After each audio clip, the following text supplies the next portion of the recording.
September 1683. The city of Vienna stands on the edge of annihilation. For nearly 2 months, the armies of the Ottoman Empire have encircled the Habsburg capital. Their trenches creep toward the walls, their mines thunder beneath the earth, and the roar of artillery never ceases. Inside, the streets are littered with rubble, the air choked with smoke. Disease spreads among the starving, and the garrison, a fraction of its original strength, fights exhaustion as much as the enemy. Commanding the defense is Count Ernst Rüdiger von Starhemberg, a man sworn to hold Vienna to the last drop of blood. Across the lines, Grand Vizier Kara Mustafa Pasha commands an army drawn from every corner of the Ottoman Empire, determined to succeed where Suleiman the Magnificent failed more than a century earlier, to take Vienna, the gateway to the heart of Europe. The fate of the city, and perhaps of the balance of power in Europe, will be decided within days. Relief forces are on the march,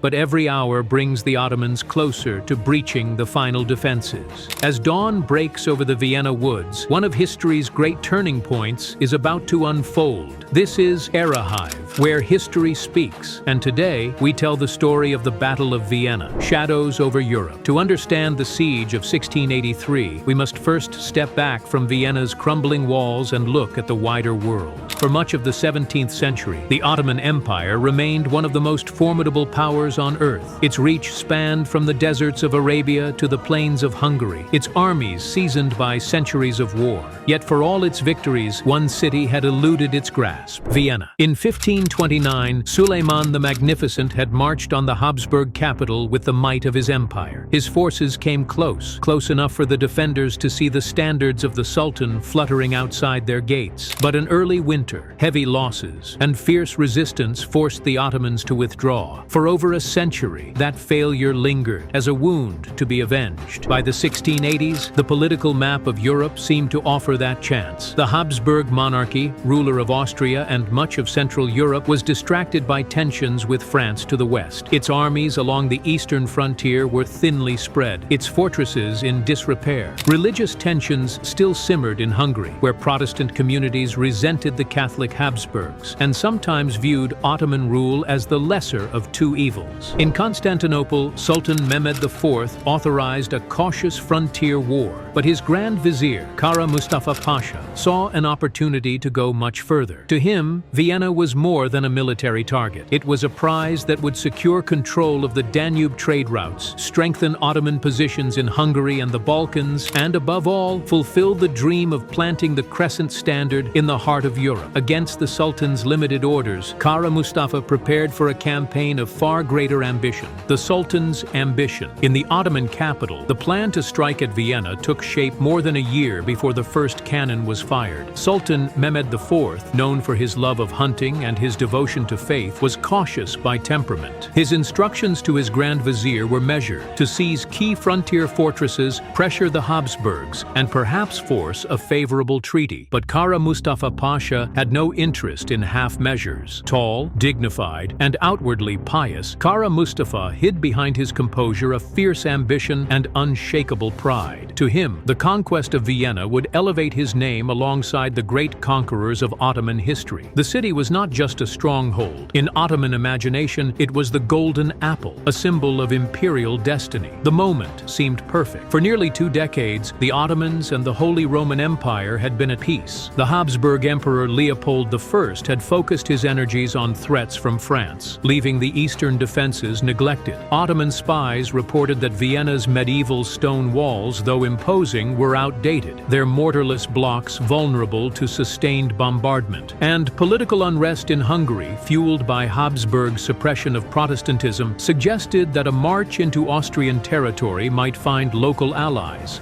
Kara Mustafa built his army from every province of the empire: elite Janissary infantry, fearsome Sipahi cavalry, provincial levies, North African regiments, Arab and Anatolian contingents, siege engineers, and great bronze cannons.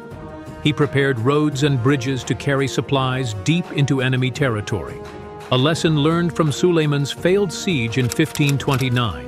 By early 1683, the Grand Vizier was ready. In January, the Ottomans declared war, and in the spring, their banners began the long march toward Vienna. The Habsburg predicament.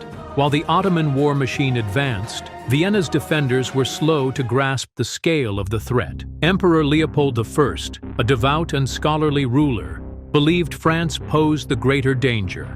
For years, his military resources had been concentrated along the western frontier. The lands to the east, Hungary, Lower Austria, were guarded by smaller, scattered forces. When reports arrived of Ottoman preparations, Vienna's court dismissed them as another frontier campaign, perhaps an attempt to seize a few fortresses. The reality became clear only in July 1683, when swift-moving Tartar cavalry outflanked imperial troops and Ottoman columns pushed directly toward the capital. Leopold faced an impossible choice. With the Ottoman host approaching and his own family in danger, he ordered the imperial court to evacuate. On July 7th, he left Vienna, heading west toward Passau. His decision preserved the monarchy's leadership, but left the city's fate in the hands of its garrison. The defense of Vienna fell to Count Ernst Rüdiger von Starhemberg, a determined officer of noble birth, and to Georg Rimpler, a military engineer who had faced Ottoman sieges before. Rimpler immediately began strengthening the city's outdated walls with modern earthworks, ditches, and wooden palisades designed to resist artillery and channel attackers into kill zones. Inside the city, panic set in as tens of thousands of civilians fled. Refugees from the countryside crowded the streets. Supplies were gathered. Outer suburbs burned to deny the enemy cover. But the scale of the approaching army dwarfed the defenders. Against an estimated 120,000 to 150,000 Ottoman troops, Vienna had barely 15,000 soldiers and citizen militia. The city would have to stand alone, at least until help could come. The siege begins. On July 14, 1683, the Ottoman army reached Vienna. From the ramparts, defenders saw a sea of tents stretching beyond the horizon, the standards of every province fluttering in the summer wind. Kara Mustafa wasted no time. His troops swept into the smoldering remains of the suburbs, securing ground for his artillery and cutting the city off from the surrounding countryside. The Ottomans worked with relentless precision. Teams of engineers dug zigzagging trenches toward the walls, shielding themselves from musket fire. Miners tunneled beneath the earth, packing chambers with gunpowder to collapse entire sections of the fortifications. In the open, artillery crews positioned their great bronze cannons, targeting towers, gates, and any building that rose above the defenses. Inside Vienna, Starhemberg organized the defense. Rimpler's outer works, earthen ramparts, ditches, and triangular ravelins, forced the Ottomans to fight for every advance. Musketeers fired from behind palisades, while grenadiers hurled iron and clay bombs into the attackers' ranks. Yet each day, the enemy pushed closer. The siege quickly became a war of attrition. Food stocks dwindled. Disease spread among the packed civilian population. Stories of massacres in captured towns fueled fear, but also hardened the will to resist. The defenders knew what surrender meant: enslavement for many, death for others. For nearly 2 months, assaults and counter-assaults raged. Mines tore gaping holes in the defenses, only for the garrison to throw up makeshift barricades. The Ottomans advanced yard by yard, their janissaries pressing the attack with disciplined ferocity. By early September, they had breached sections of the walls, and the city's fall seemed only a matter of time. But beyond the hills and forests, a relief force was gathering, one that might yet decide Vienna's fate. The relief army forms. While Vienna fought for its life, messengers rode across Europe carrying urgent appeals for aid. Emperor Leopold I, now in Passau, turned to his most powerful ally, King John III Sobieski of Poland-Lithuania. Bound by a mutual defense treaty, Sobieski agreed to march to Vienna's rescue, provided that Austria funded his army while it operated outside Polish territory. Pope Innocent XI seized the moment to frame the coming struggle as more than a dynastic war. To him, it was a defense of Christendom, and he poured money into the Habsburg war chest, urging Catholic rulers to join the cause. Gradually, a coalition began to form. Bavarians, Saxons, Franconians, Swabians, and volunteer nobles from across the Holy Roman Empire. Among them was a young Prince Eugene of Savoy, newly defected from France, eager to prove himself. Command of this Holy League was a delicate question. Leopold could not lead. His earlier flight from Vienna had had damaged his standing. Duke Charles of Lorraine, respected for his victories against both French and Ottoman forces, proposed that Sobieski take supreme command. The Polish king, already a hero of past campaigns against the Ottomans, accepted. By early September, over 60,000 troops had assembled in the Tulln Valley west of Vienna. Though impressive in size, this multinational force was slow to move. Rivalries flared between commanders, supply lines struggled through rough terrain, and each contingent insisted on preserving its own battle honors and traditions. But time was running out. The longer they delayed, the greater the danger that Vienna would fall. Duke Charles proposed a daring plan: to march the army through the Vienna woods and descend from the heights of the Kahlenberg, striking the Ottoman lines from an unexpected direction. It was a gamble, but one that offered the chance to break the siege in a single decisive blow. The approach through the Vienna woods. In the first days of September 1683, the Holy League began its march toward Vienna. The route chosen by Duke Charles of Lorraine was bold, threading through the dense and rugged Vienna woods, where steep slopes, tangled vineyards, and narrow paths slowed the columns to a crawl. But this was the key to surprise. From the Kahlenberg heights, the Allies could descend directly onto the Ottoman flank, trapping Kara Mustafa's army between the relief force, the city walls, and the rivers. The advance was grueling. Supplies had to be left behind to lighten the load. Horses fed on leaves as fodder ran short. Storms swept the hills, turning paths into mud. Yet morale held, strengthened by the knowledge that the fate of Vienna, and perhaps Europe, depended on them. Ahead of the main army, Colonel Donat Heisler's vanguard of dragoons seized outposts at the Chapel of St. Leopold and a ruined monastery, driving off Ottoman pickets. Signal fires and flares were lit from the heights, their glow answering the rockets fired from Vienna's battered towers. For the defenders, the site was a lifeline, proof that help was on the way. By September 11th, the Austro-German contingents were in position on the northern ridges, the Saxons and Imperials on the left, the Bavarians and Franconians to their right. The Poles, forming the right wing, were still fighting their way through the valley, slowed by the rough terrain. From the ridgeline, the Allied commanders could see the vast Ottoman encampment sprawled across the plain below. Siege lines pressed tight around the city. Kara Mustafa had fortified his right and center, but much of his left wing was less prepared, a weakness that Sobieski would soon exploit. The stage was set for a battle that would decide the siege in a single day. Battle at Kahlenberg. At first light on September 12, 1683, the ridges above Vienna stirred with movement. The Holy League's troops, stiff from a night on the slopes, tightened formations and made ready to descend. Below them, the sprawling Ottoman camp lay between the rivers and the city, siege lines still locked in place. The opening shots came at dawn. Kara Mustafa Pasha, commanding the Ottoman right, sent his vanguard to harass the Allied artillery on the heights. Duke Charles of Lorraine reacted swiftly, reinforcing the guns and ordering the Austro-German left wing to advance. Soon, Waldeck's Franconians and Max Emanuel's Bavarians were moving down the slopes to join the fight. The terrain broke the advance into fragments. Vineyards, ravines, and narrow lanes scattered units, forcing commanders to rally their men again and again. In the village of Kahlenberger Dorf, Austrian dragoons fought street by street, were thrown back, and then returned with heavy cavalry to drive the Ottomans out. To the south, Saxon troops pressed into Nussdorf and Heiligenstadt under relentless musket and cannon fire. The Ottomans counterattacked with determination. Ibrahim Pasha's central forces surged forward, forcing imperial infantry to give ground before being steadied by cuirassier charges. The battle swayed back and forth, each side trading blows in the heat and dust. By midday, the Allied left and center had driven deep into the Ottoman right, yet the battle was far from won. The Poles, forming the right wing of the Holy League, were still descending from the hills, slowed by thickets and enemy skirmishers.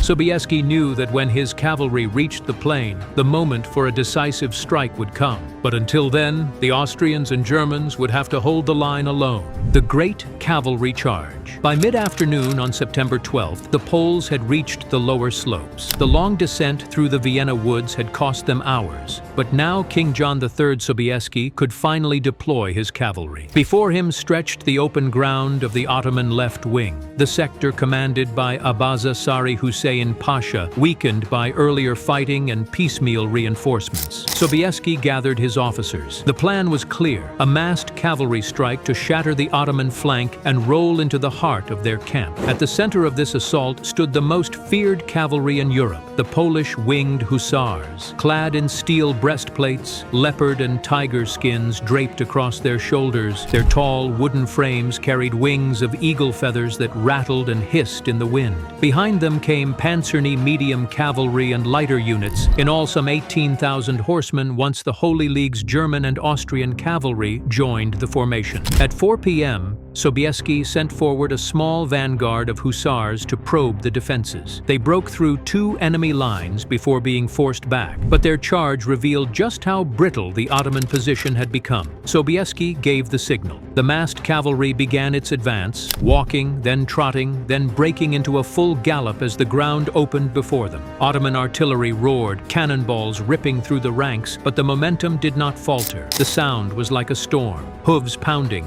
lances splintering as they struck home. The Ottoman left collapsed under the impact, riders breaking through to seize the guns and turn them on their former owners. In the center, Kara Mustafa tried to rally his troops, but the sight of thousands of cavalry pouring into the camp broke their will. What had been a siege turned into a rout. By evening, Ottoman resistance was disintegrating, their army streaming toward the Vienna River and the road to Hungary. Vienna relieved. As the Ottoman lines gave way, the gates of Vienna swung open. Count Ernst Rüdiger von Starhemberg, who had endured 2 months of unrelenting siege, ordered a sortie. Drums and trumpets echoed through the smoke as the exhausted but determined garrison surged forward, joining hands with the advancing Holy League. The fighting in the final hours was fierce but brief. Ottoman engineers and rearguard units tried to cover the retreat, only to be swept aside by Polish hussars and imperial cavalry. In the captured siege works, Austrian dragoons and German infantry pushed through trench after trench,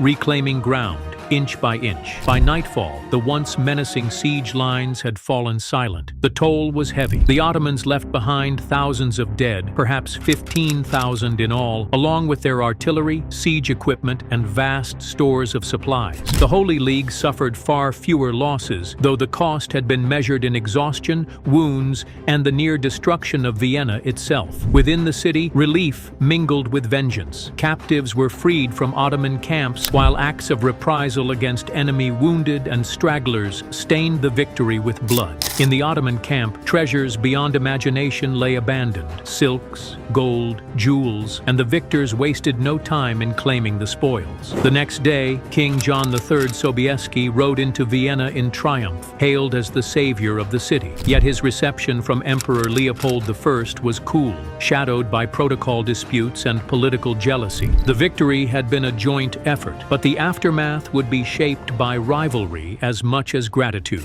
Aftermath and legacy. In the days following the battle, the Ottoman army retreated in disorder toward Hungary, harried in places by Allied cavalry but spared a total annihilation. Grand Vizier Kara Mustafa Pasha carried with him the holy banner of the Prophet and his personal treasure, but not his honor. In Constantinople, news of the defeat was met with fury. On December 25, 1683, in Belgrade, the Sultan's emissaries strangled Kara Mustafa and sent his head to the capital, a grim punishment for his failure. For Vienna, the siege had been a trial of endurance. Much of the outer city lay in ruins, but its heart still stood. Count Starhemberg, whose resolve had never wavered, was rewarded with the Order of the Golden Fleece and the rank of Field Marshal. Yet the alliance that had saved the city was fragile. Sobieski's triumphal entry into Vienna before Emperor Leopold caused diplomatic friction, and disputes over the division of spoils left bitterness among the Allies. Strategically, the victory at Vienna marked a turning point in European history. It ended the Ottoman Empire's last great attempt to expand deep into Central Europe. In the years that followed, the Holy League, strengthened by Austria, Poland, Lithuania, Venice, and later Russia, pushed the Ottomans steadily back, reclaiming Hungary and parts of the Balkans. The battle also carried symbolic weight. To many in Europe, it was seen as the moment the tide turned in a centuries-long struggle between empire empires, religions, and cultures. Yet historians caution against viewing it simply as a clash of civilizations. It was also a product of politics, ambition, and the shifting alliances of a continent in flux. From the ramparts of Vienna to the plains of Hungary, the echoes of September 1683 would shape the balance of power for generations. The siege had tested the city's walls, the resolve of its defenders, and the fragile unity of its saviors. And in that test, history found one of its defining moments. This has been Erahive, where history speaks.